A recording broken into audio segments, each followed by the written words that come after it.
Tak ingin putrinya terus merasa ketakutan akibat seluruh warga desa yang tiba-tiba menghilang, Ambika akhirnya menceritakan sejarah panjang tentang desa dari suaminya ini. Ia bercerita bahwa di masa lalu pernah terjadi pertarungan besar antara Ibu Kali dan Raktabe. Pertarungan antara seorang dewi dan iblis. Dalam pertarungan itu, darah Raktabe menetes ke bumi, dan dari tetesan darah itu lahirlah iblis lain bernama Asma saja, tidak sekuat Raktabe. Tetapi ia memiliki rencana jahat, membangun pasukan iblis dengan cara menanamkan benih ke dalam rahim para gadis desa, terutama gadis yang baru mengalami menstruasi pertama.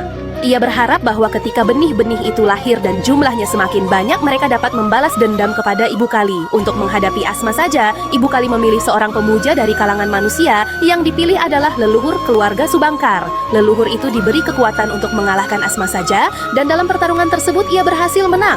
Sejak saat itu, Asma saja dipenjarakan dalam bentuk sebuah pohon yang berada di dalam hutan. Namun sebelum disegel, Asma saja berhasil merekrut satu manusia sebagai tangan kanannya. Siapakah orang itu? Masih menjadi misteri.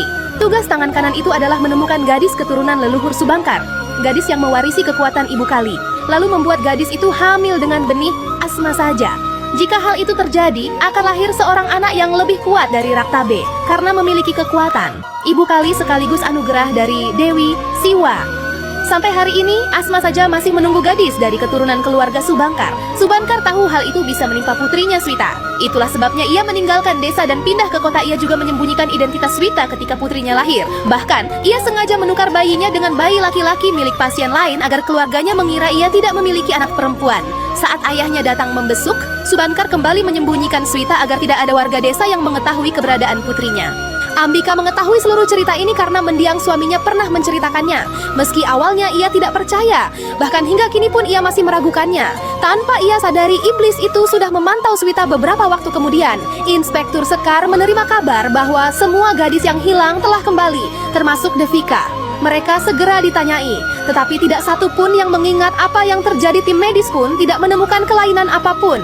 Semuanya tampak sehat seperti biasa. Malam itu, Ambika tiba-tiba mendapatkan penglihatan dari Dewi. Kali ia melihat arwah suaminya yang menunjukkan sebuah halaman berisi mantra. Dalam halaman itu tertulis bahwa iblis itu hanya bisa dihancurkan oleh darah putrinya dan berkat dari Ibu Kali. Untuk pertama kalinya, Ambika melihat perwujudan Ibu Kali secara langsung. Dan barulah ia benar-benar percaya bahwa mitos itu nyata.